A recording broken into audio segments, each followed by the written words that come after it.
দুর্গা দেবীর আরাধনা আর রঙিন উৎসবে মেতে উঠেছেন বাঙালি সনাতন ধর্মাবলীরা।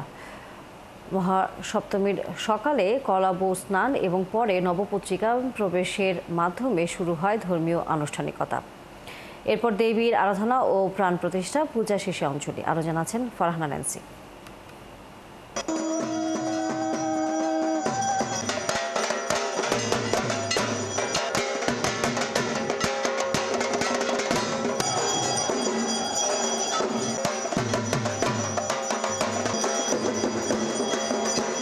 শঙ্খের ধ্বনির সাথে ঢাকের তাল, প্রদীপের আভায় মূর্ছনা আর উলুধ্বনিতে ভক্তের প্রার্থনার আবহে দেবী দুর্গার আরাধনা।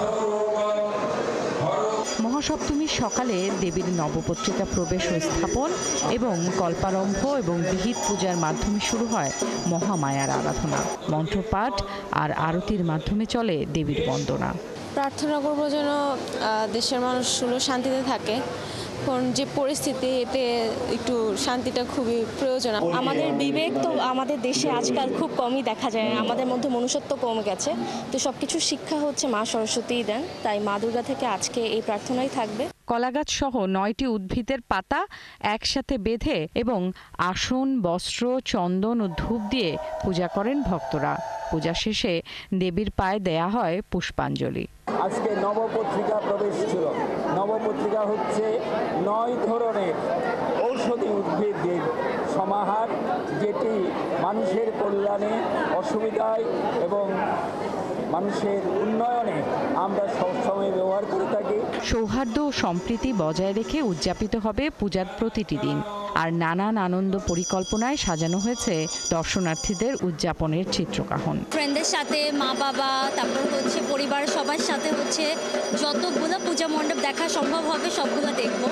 অষ্টমী তিথিও আমরা এখানে উদযাপন করব। আর নবমী দশমী হচ্ছে আপনার হচ্ছে পারিবারিকভাবে অন্য জায়গায় করা হবে। আজকে আমরা অনেক জায়গায় ঘুরবো, আইসক্রিম খাবো, আরো অনেক মজা করব।